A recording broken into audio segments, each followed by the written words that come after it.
Aviation was called a useless dream in 1903 by a newspaper. The Wright brothers flew their first aircraft just 69 days after the editorial. Why would anyone stay in a stranger's home? Yet, Airbnb proved people could. Why would someone catch a ride in a stranger's car? Well, Uber and Lyft have dispatched tens of billions of passenger rides answering that question. Founders driving counterintuitive forces power revolutionary products and bet on them, asserts Mike Maples Jr., a very early backer of Twitter, now X, Twitch and Lyft, and was one of the pioneers of seed investing movement in the Valley. Encapsulating his experience of investing in outlier startups over the last 20 years, Maples, in a book called Pattern Breakers, co-written with Peter Ziebelman, argues why startups that do everything right fail and the ones that break the rules often win. In this Young Turks Voices from the Valley special, we sit down with Maples Jr. to decode the theory of pattern breakers in an actionable way for entrepreneurs, founders, and of course, for investors.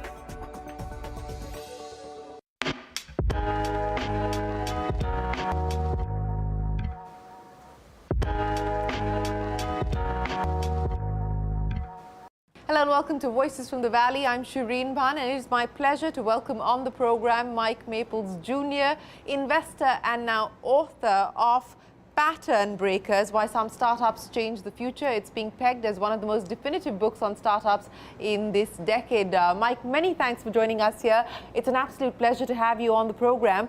You know, an angel investor, you've been investing in companies like Twitter and Lyft and so on and so forth. Why the decision to crystallize your insights into a book on startups and entrepreneurship? Yeah, so it's a little bit of a non-conventional reason. So about 10 years ago, we had a big exit. Twitch was acquired by Amazon for $970 million, and we'd made 84 times our money. And you'd think that that's good news, and it was. But the scary thing was I'd forgotten I was a shareholder in Twitch.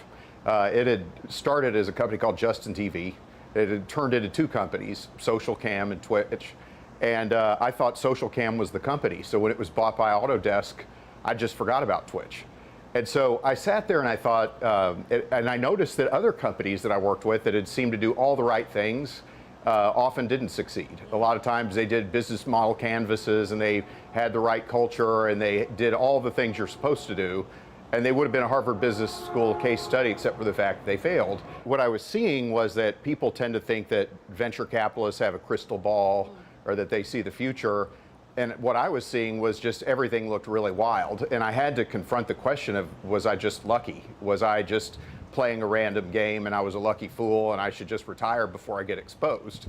And so I thought I either needed to figure out what was really going on or just quit while I'm ahead. And so the book was a result of about 3 or 4 years of an unreasonable amount of interest in that topic. You know, and what I find interesting or one of the insights in the book, where you talk about the fact that people often conflate innovation with disruption, and they're very different things, and you believe that the US is probably losing out today because people are more obsessed with disruption as opposed to innovation. You know, build that case out for me. Well, I do think that the term disruption has been dumbed down a little bit.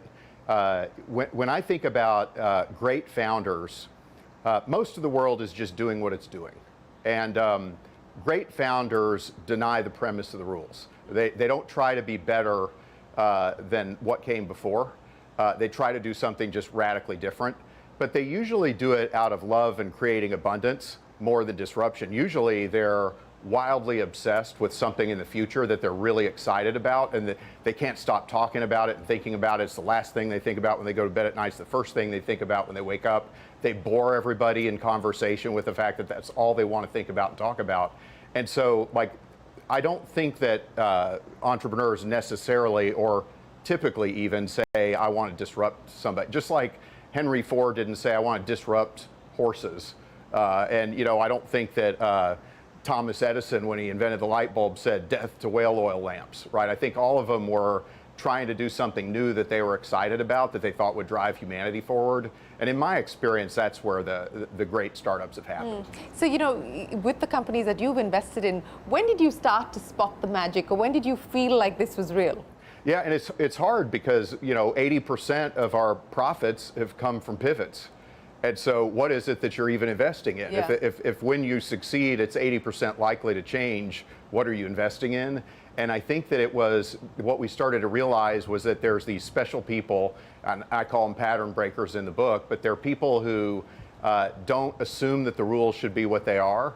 And they're almost like time travelers. They visit the future before the rest of us, and they see something, they notice something missing in that future, and then they build what's missing, and they come back to the present and convince us, sometimes against our own will or our best judgment, to go travel with them to that different future of their design. And so when I look at these founders across the table, I ask myself, does this person have the stuff? Do they have what it takes to drag the rest of us, sometimes even against our will, into a different future? Who dragged you against your will most convincingly? Well, I'd say that the Lyft guys, they had a startup called Zimride, and my colleague Ann had invested in Zimride, and they had a board meeting, and they were talking about launching the Lyft service, and we went through the pros and cons, and I guess the biggest con was it was illegal. And so we're like, okay, well, is it legally ambiguous or just straight up illegal? And they said, oh no, we're pretty sure it's illegal. But we realized that we just needed to get the law changed. And so, because if you ask for permission, you're not going to get to launch it. And so you have to launch, and you have to have consumers fall in love with it. And then push the boundaries. And then push the boundaries. And so, part of pattern breaking is not just having the pattern breaking idea, but it's the willingness to engage in the pattern breaking actions, things that normal people wouldn't necessarily do, right? Brian Chesky funding Airbnb in the early days by selling cereal boxes because he couldn't raise money. Justin Kahn, before he started Justin TV, sold his prior company on eBay. And I remember thinking at the time, like, who does that? Most companies, they say, I want to get acquired by Google or Yahoo or Amazon or somebody like that, Flipkart, who goes and puts their company on eBay to sell it? But he did, and they sold it for $250,000 2 years out of college. And so that's the other part of these pattern breakers, is their willingness to explore unconventional approaches to fulfill their mission. You talk about being limitless, or at least having the ability to think unconventionally and without limits that society and education or the current education structure imposes on us. But what are the challenges of being able to break out of that, and how have the pattern breakers in the book been able to do that? Because so much of our identity is shaped by the need to belong, and having a sense of belonging. There are very few and very rare misfits and mavericks. So what makes these individuals, these pattern breakers, so special and gives them the audacity to go against the grain? Yeah, I think that there's a few things, but I think a lot of it comes from just independent thinking and radical interest. So for example, most people think that the future will be an extension of the present. They forecast. And their forecast is kind of the present will be some degrees different from what we see today. But some people do what I like to call backcasting.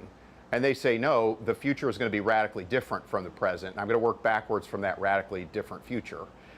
Why is that important? I don't think a startup can be a true breakthrough by extending from the present. When I do a startup idea that says the present is going to be similar to the future, I'm unwittingly buying into a set of rules I don't realize. I'm buying into the rules of the incumbents, and I'm acknowledging the premise of the rules. Whereas the great startups just deny the premise of the rules completely. The great startups say it's axiomatic, it's by definition that the way things are done has to be wrong. Because for me to have a chance, I can't be better. I have to change the subject. Yeah. Right. So I like to say that a great startup forces a choice and not a comparison. Right. If everybody's an apple, you don't say I'm a 10 times better apple. You say I'm the world's first banana. And if you like bananas, I'm the only guy that's got them. If you like apples, don't talk to me. Yeah. No, I get the point that you're making on the importance and the value of being a category creator, but. Do you see an era of category creators at this point in time, or do you see more of the sort of incremental innovation, incremental disruption? Too many are incremental, and so like part of why I wrote the book was I realized that founders will those startups into existence. They sacrifice their health, their time, their emotional energy, sometimes their relationships, And so I always felt like it would be good if we could help founders stress test their ideas. Which ideas are worth my time? Which ideas are worth the sacrifice? Because there's only one real way to fail in a startup. That's to be 2 years in and to realize you shouldn't have done it, but now you're stuck. Now you've got employees, you've got investors, you're now pursuing it out of obligation rather than passion. And so what I wanted to help founders with was not to say, hey, look, I'm a venture capitalist coming down from the mountain, I know all things, but I wanted to say, look, there's some things I've learned that you can use as a heuristic to stress test your idea. And it's up to you to come up with the idea, but there are ways that you can challenge your idea to see if it might be worthy of your time and talent, or if you maybe keep going, don't settle. So what is the stress test? Yeah, so there's 3 that I like. The first is inflections. And maybe it's good to use an example. So Lyft, the inflection for Lyft was the iPhone 4S included a GPS chip. Yeah. And so an inflection happens external to the startup. It happens external to all companies. And the inflection is important because it's like the rock in David's slingshot against Goliath. It's the way that the entrepreneur bends the arc of the present to a different future. Yeah. It's the way they change the subject, right? And so inflections are important because of their empowerment. And so what the iPhone 4S let people do was locate anybody within 1 meter accuracy with an algorithm for the first time. In addition to inflections, which happen external to the startup, the founder invents an insight. And so in the case of Lyft, the insight was, oh, that means you could do Airbnb for cars. And that was the birth of ride sharing. And insight has a couple of elements to it. The first is it harnesses inflections.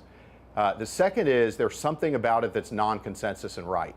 And so in the case of Lyft, people were like, okay, are people really going to get in a stranger's car? That seems kind of crazy. And it has to be non-consensus because human beings are conditioned to like things. And so if everybody likes the idea, then it's too similar to what they already know. And so the great ideas have this trait of most people don't like it, but a tiny number of people say, where have you been all my life? I love this. And so the insight needs to be non-consensus and right for that reason. And that's what gives it the power to create a difference. And then the third question I like to ask is, or the stress test is founder future fit. And so I talked about Justin Kan a little bit earlier. He helped start Justin TV before it was Twitch. He was 24 years old. He was live casting his life 24/7. Yeah. Walks into a coffee shop. He sits down. He's got a camera on his baseball cap, wires going into backpack. And I'm like, what is this? And he says, it's Justin TV. I'm live casting my life. And then he shows me on his laptop screen because the camera's pointing at me. Right. And I was like, Justin, this is one of the dumbest ideas I've ever heard. This isn't even a reality show. Like reality TV, it's like you edit it down to like 20 minutes out of 20 hours, right? It doesn't even make sense. And he's like, why are you dissing on my idea? You're supposed to be, enthusiastic. You're an investor. And I said, because it's a terrible idea, right? It's one of the worst business ideas I've ever heard. And it was. But like he made it work. It had inflections. The content distribution networks were getting better. Broadband was becoming ubiquitous. People wanted to broadcast themselves. And his insight was that any ordinary person would want to be famous. And Justin, before the word influencer existed, wanted to be an influencer. And so he was a fit to the future. He was living in the future. He was building the thing he wished he had that came from the future. His second company, he was a celebrated founder. Everybody knew who he was. It was Atrium, and it was meant to automate legal processes and documentation, and it failed. And part of the problem is Justin just doesn't care about lawyers. He doesn't care about the field of law. So he started Atrium because he wanted the status of being a famous founder more than he cared about the future that he was pursuing. And so that's what I think that founder future fit is a testament of authenticity. Are they living in a valid future? Are they building what's missing in that future? And are they intrinsically motivated to pursue it? Are they pursuing it because it's interesting and they love it, not because they think it's going to be the next hot thing? So when you talk about authentic founders, who impresses you today? Or is there a long list of people that impress you today? There's a long list. One that I really like working with right now is Kasser Younis at Applied Intuition. And so he had grown up in Detroit and went to General Motors Institute, and then he went to Harvard Business School, but also worked at Google, had his own startup, knew a bunch of people on the Waymo team, knew a bunch of people on the Google Maps team. And so talk about somebody perfect to build software for the future of cars. And so now he's got major agreements with a lot of people building autonomous vehicles as well as electric vehicles. And so he just has a team of people who are just insanely good at building the type of software that car companies are going to need in the future. And so they've had great success. But for somebody to start that company, they need to be sitting across the table from the CEO of a major car company and say, I can build this for you. I can help you get to the promised land. And, some 24-year-old stream in his life isn't going to have that conversation with the CEO of a car company. It's not going to be credible.